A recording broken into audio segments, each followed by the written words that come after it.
Good evening, everyone. Time for another silver update. Now, this is the silver spot over the gold spot, US dollar, from netdania.com. You can click on the link below. This is the weekly chart. It looks nearly the same on the monthly chart. You can see the big difference between the price of gold and the price of silver. Now, that discrepancy is pretty shocking, but even more shocking than that is the discrepancy between the number of silver eagles and gold eagles that are being sold. It's getting to be beyond ridiculous now, and this thing's going to have to reverse in a big way. But before we look at that, we're going to look at Steve St. Angelo, SRS Rocco's information on that. But before we do that, I want to look at this Greece story. Now let's go with the latest news here. Now, the reason why I'm covering Greece so much is because this is a microcosm of what's happening everywhere else. The balance sheet of Greece, the government debt of Greece, the rigged interest rates with Greece and the EU. This picture is the same thing. It's a microcosm of the US and what's going to happen here. Now, I just want to show you how disingenuous this dog and pony show is. Here's the latest, just 5 minutes ago. Greece fails to reach bailout deal with Europe. Brussels. Greece's new anti-austerity government failed to reach a deal with its European partners Thursday on renegotiating its huge bailout, with talks now set to go down to the wire next week. Now, I'm going to prove to you this is not an anti-austerity government. And the reason why this isn't an anti-austerity government is because there is no austerity. This is a handout government. This is what this is. This is a beggar government. This is a communist government. I'm going to prove it to you. Let's read this. Finance minister set out to Athens' proposal for a new debt program at an emergency meeting with his counterparts from 19 countries in the Eurozone in Brussels. And he made his case more than 15,000 people turned out in Athens streets Wednesday evening in a display of support for the government's program, according to police.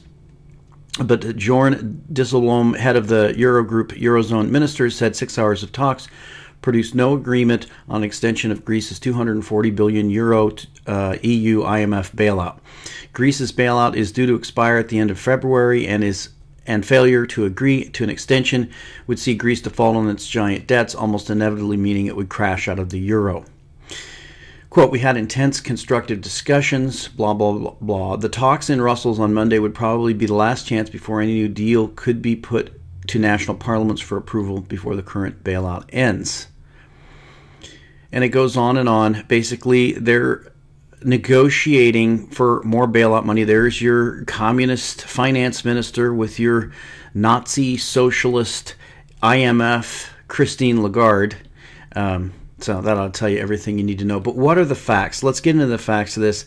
And I'm going to show you how this whole thing is a gigantic fraud. It is a dog and pony show. The whole thing is fake. So here's Greece's national debt. This is in euros. You can change it over to dollars. It doesn't matter. The percentages are the same. Now, this next chart, this is the long-term interest rates in the EU. You can see Greece had that spike all the way up to 27%. It's all the way down to 6%. But I'm going to show you all of these interest rates are completely irrelevant. And you can see how they're all tanking down to zero. The same thing in the United States, because basically what's happening is central bankers are printing money to buy sovereign bonds to pay for deficits where politicians are spending more than they have. That's what's happening all around the world. It's just that Greece is a microcosm of what's going on. Now, this chart here, this is a chart of Greece's revenue versus its spending from 2004 to 2014. So you can see that at a certain point here that it's spending around 2009, it was ridiculous how much higher its spending was, 124 versus 88. And don't quote me on euros or dollars or the exact accuracy. I'm just using this to make a point. So you can see that this is approaching closer together. Their revenues haven't really risen much, but they have brought their spending down significantly. This is the austerity, quote unquote, that they're complaining about. Now, what I did here is I went to just a notepad, and I want to do this for purposes of comparison to show you what this would be like in the real world. Just imagine if these numbers were your own budget. And let's say that you had a job where you're making $84,000 a year. This is comparable to the situation in Greece. And you're spending $91,000 a year. So let's say that you're going into debt $7,000 a year, and your accumulated debt that you have is $330,000. So you can imagine with a debt of $330,000 at 8%. Now that's supposed to be the interest rate. Now keep that in mind. That's supposed to be what the interest rate is, but we're going to find out it's not at all.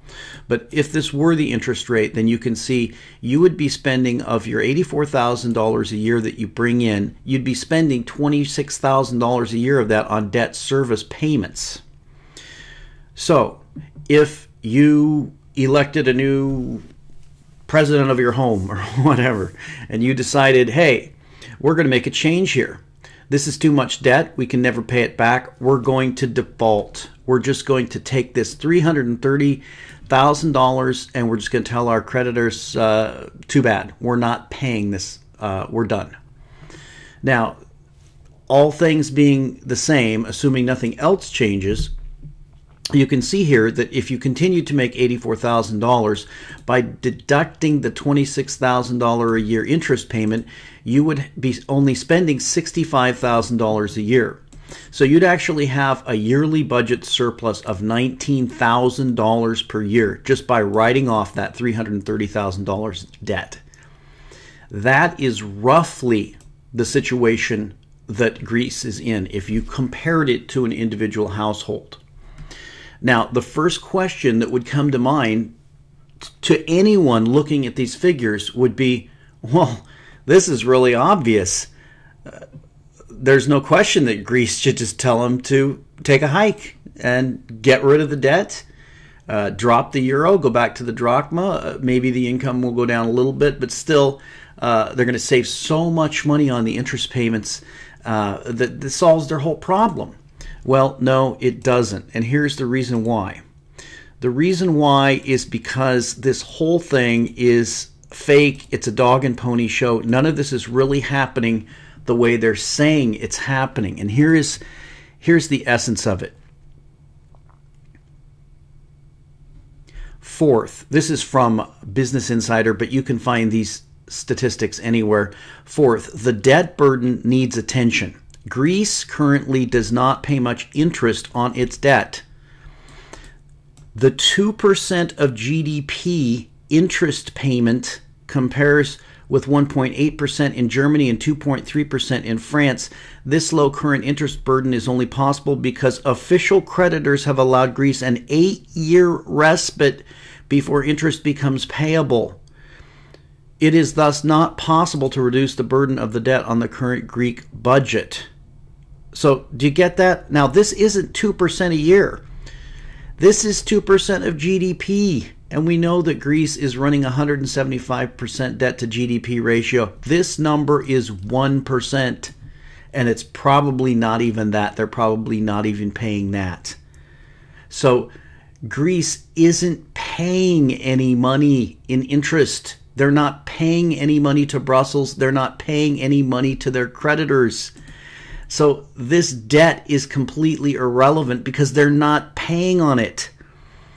So where is the austerity? Well, you can see the austerity means stop spending more money than you take in, because they're not spending extra money to send it to Brussels. This is money that they're spending more than they're taking in. And even if we went tomorrow and wrote off their debt 100%, they would still be spending more money than they take in.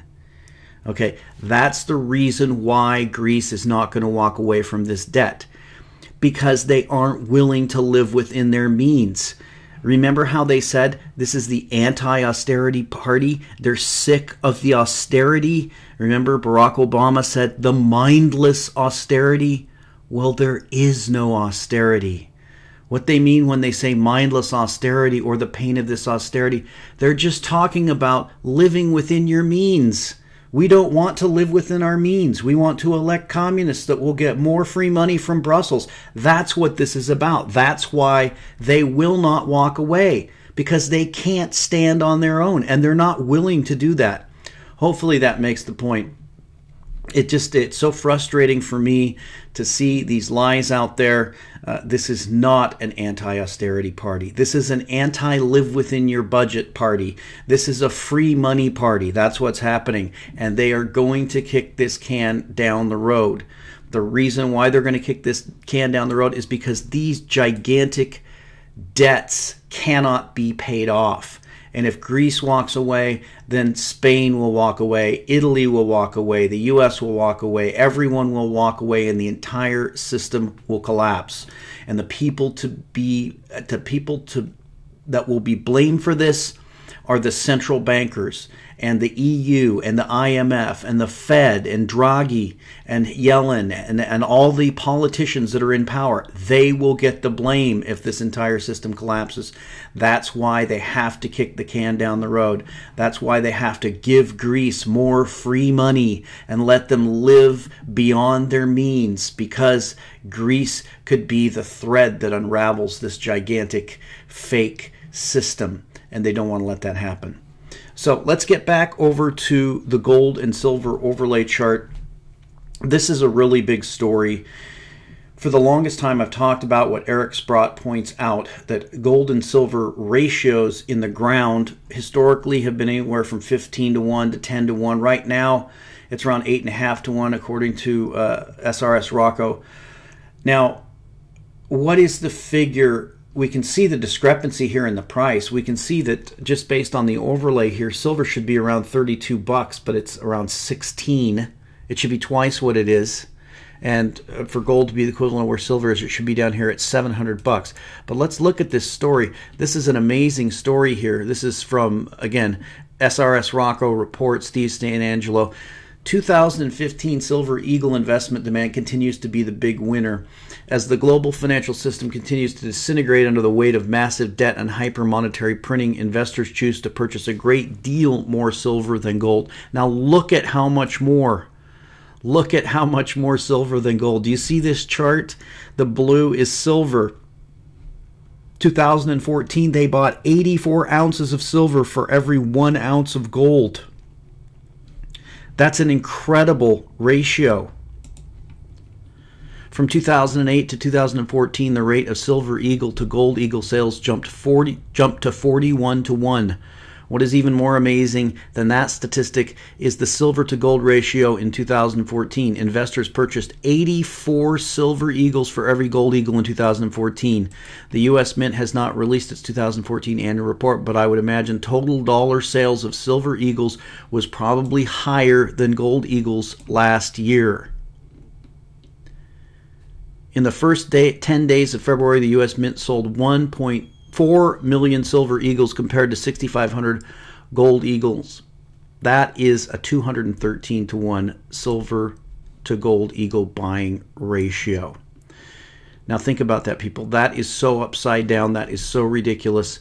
It is coming out of the ground at 8.5 to 1. We're getting 1 ounce of gold for every 8.5 ounces of silver that we get out of the ground. The gold-silver ratio is absolutely ridiculous. You can see it's reflected in this discrepancy in the price charts. Silver is only 50% of where it should be based on the price of gold.